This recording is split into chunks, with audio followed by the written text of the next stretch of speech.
Hello, welcome back. It's been quite some time since we posted anything here, but I thought it's maybe a good idea to start it up again, and we'll see how far we'll take it, how often we will post.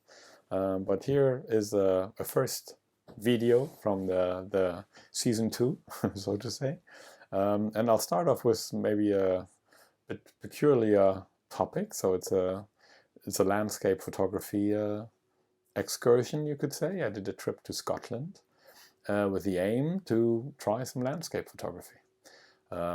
Those who know my work probably know that landscape photography is not on the top of my list, what I do most of the time.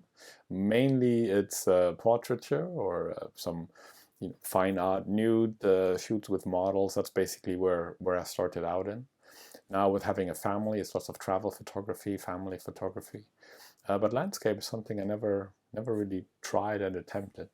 So I was curious, and I love all kinds of photography. So it was just like, yeah, let's give it a try. So I booked a trip to Scotland. I went to the Glencoe area and Isle of Skye. I took my large format camera, the 4x5 Chamonix, with a few lenses, filters. I had slide film, C41 film, black and white film, the whole package. And I was like, okay, let's go and take some pictures. Luckily, I also took this one, the digital Hasselblad, and luckily I took it because the conditions were terrible. It was basically one storm system after the other, going over the northwest of the UK. So I was basically always trying to find little slots between rain, storm, what have you, and it was very difficult. And I have to say, I took a handful of large format shots, and all the rest was digital because there was just no way to take the camera and shoot with it. So again, very peculiar for me. My first video here of this second season is landscape photography, what I never do, and it's digital, what I almost never do, at least as much as I can avoid it. So yeah, I didn't really take any behind the scenes. I didn't film myself walking from place to place, or put the camera on a tripod and then walk past my own camera. I basically just, you will see the pictures I took that I selected from the different areas, and then I will narrate a bit what happened.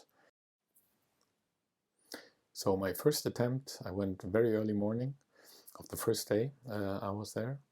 Went to the Three Sisters, which are 3 mountains in the Glencoe area, with the intention to climb up on one of them. It was the only nice day where in the morning the sun, we had clear sky, the sun came up, and in the sunrise I was basically attempting to climb this mountain.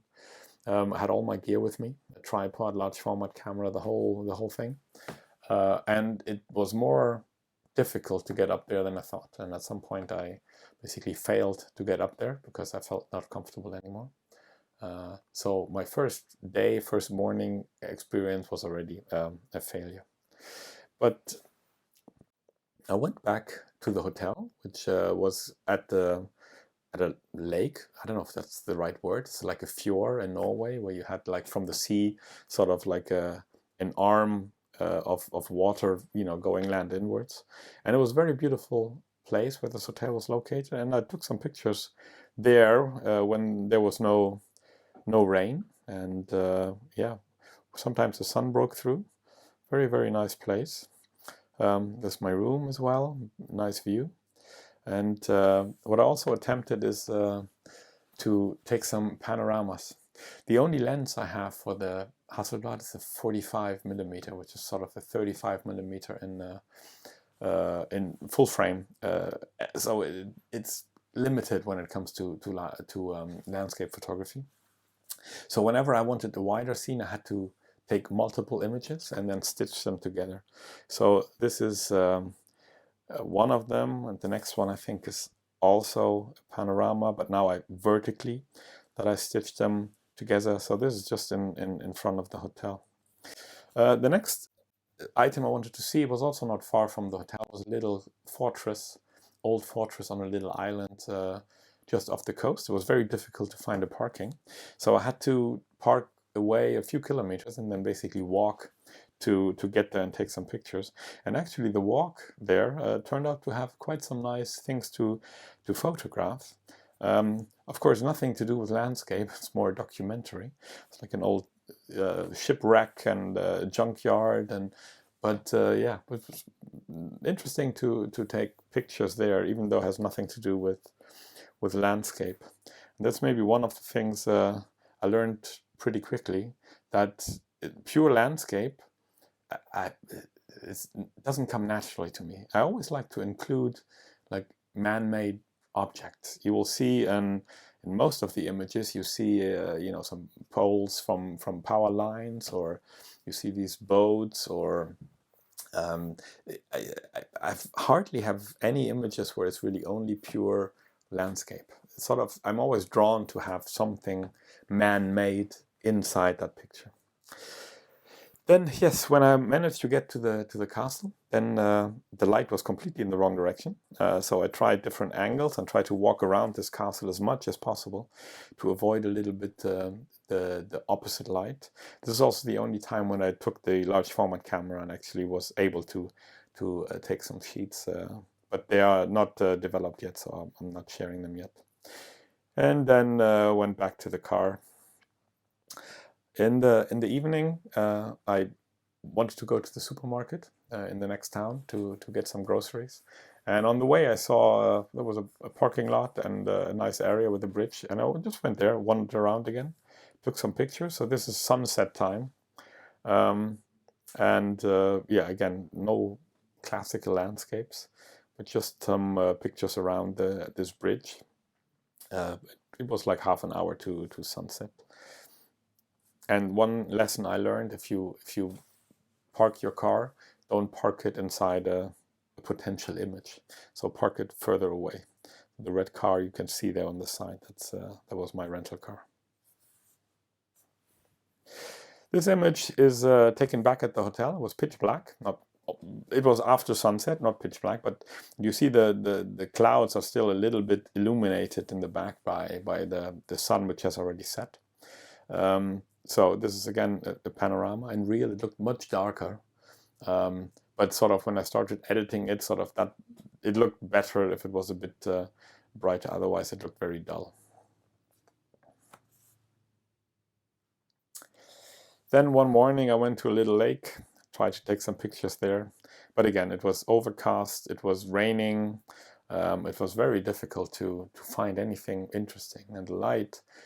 The whole trip, it was difficult. I really never had really interesting light where you thought like, wow, now this is something special. It was always gray, overcast. Sometimes the sun came through, but very seldom. Most of the time I was hiding from rain and storm, and basically had to plan my excursion sort of around those. So what I did, and this is what you see on the next pictures, I changed the strategy a bit. Instead of, you know, going somewhere and making long hikes and then trying to photograph there, I basically, because the weather was so bad, I just took the car and went from parking spot to parking spot. And then, you know, at that parking spot, I tried to jump left and right into nature and take some pictures. And these ones were basically taken again at these three sisters, these three mountains. And they're also, because my lens is not wide enough, these were also stitched panoramas. And what I learned in landscape photography, I mean, theoretically I knew it, but I learned it here practically. It's basically whatever nice background you have, always look for a foreground. So when you see something beautiful, you know, now, okay, hunt for the foreground, and rather sort of to make it sort of into a pleasing image. And what you'll see on these images is basically, I don't know, maybe it looks like a little lake or something, but it's not. It's just like puddles of water, which were like pretty small. But if you get close to them and sort of have the mountains in the background, suddenly it looks like something. But you know, this was just really water standing on that fields. Yeah, it's very important to have a foreground, and often that's the main challenge, to find a nice foreground that sort of gives the whole picture some perspective. So the following images are also, I think they're all panoramas, so sometimes vertically, sometimes horizontal. the mountains. The mountain range is like a very, very pretty area. Yeah, unfortunately the weather was not too amazing for having extraordinary results. I'm quite happy with the pictures, but I would have wished a bit more for some interesting light. Then I went on to drive to the Isle of Skye, a very beautiful place. There's this reason why everybody's heading there when visiting Scotland. And yeah, I just again continued in the same way. Whenever possible, I stopped somewhere, could be a parking lot, and then just took some pictures there until I reached my my hotel. It's not a hotel. I rented a little hut, you can say. Very nice. In this picture, for example, with a sheep or goat, is taken from the balcony from this little hut or terrace. Very beautiful place, middle of nowhere, nothing else touristy around. And it was really nice. And I also explored the area there and then just walked around. Here again, we had one afternoon where the weather was a bit calmer, and walked around taking pictures of there. I don't know if you call that landscape photography. I think it's a bit more, again, documentary. That neighborhood and the houses and the sheep and but yeah, it's interesting again, that you don't have to go like to the special areas or the famous areas to take pictures. I very much enjoyed just walking around the neighborhood, left and right, and see what I can find. And yeah, normally I don't think I have to go to Scotland for that. I could probably do that here as well, and I do sometimes. But it's again interesting that you find interesting pictures almost everywhere. You just have to open your eyes, walk around, and be receptive to what you see. Yeah, later when on the way back to the hotel again, to my little hut, I encountered the rain again, and then yeah, that was it for the day.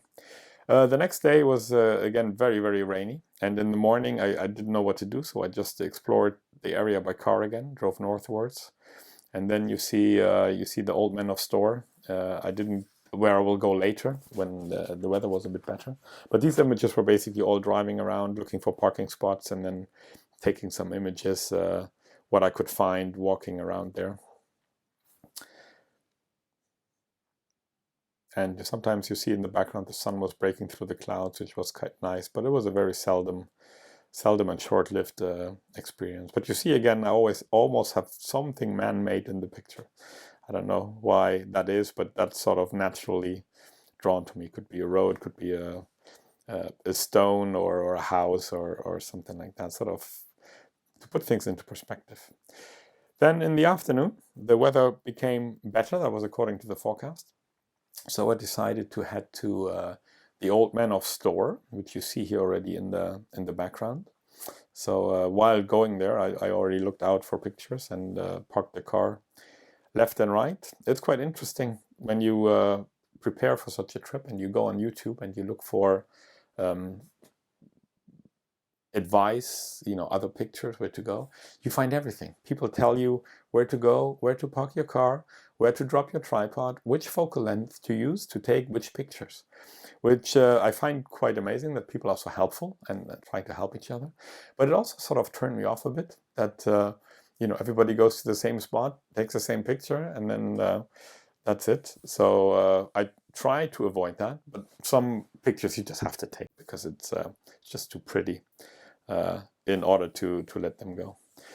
But yeah, the Old Man of Store is one of those locations where you have to go, and it's very pretty going up there. Again, it was quite nice going up, and then later the rain appeared, and when I was back down at the car, I was completely soaked. Back in the hotel, I saw my neighbors again, the sheep. There was always nice images, and just like even if the weather was bad, if you had to sit in that hotel and look over the landscape, very pretty. The next trip I did early morning was in the Quarang, I think that's how you say it. It's also a mountain range in there. It was like a 1 hour drive for me to get there, and I was almost the first on the parking spot. There were just like I don't know, 3-4 cars. And when going up there, we were really there was, I don't know, 3, 4, 5 people that you could see. And when I went down back again, I was like, there was like in a shopping center, you know, people coming opposite, climbing uphill. So it's really worthwhile once from the light, but also from, you know, having the place to yourself is really advisable to be early. So I left the house maybe 6:30 and was there at 7:30, and then by 10 I was on the way back, and that's when everybody was coming up first. Again, many of these are panoramas stitched together because I needed a wider lens, but very beautiful area. When I was in there, as I said, I was pretty much alone, and especially when you started walking, you lost the other people. And at some point I heard a dog in the distance, and I was a bit, okay, dog in the middle of nowhere. I hope there's an owner that belongs to that dog. But what I then heard was like the sheep coming opposite. They were obviously fleeing from the dog. And while I was like going up this little hill, they were fleeing from the dog and suddenly saw me, and I was blocking their way. So I had this encounter with the sheep looking at me, wondering where to go. And me as well. I was like, okay, where do I go now? But then I stepped aside and the sheep could go on. But I kind of like this picture because it sort of has this, you know, who's this guy? where do we go now?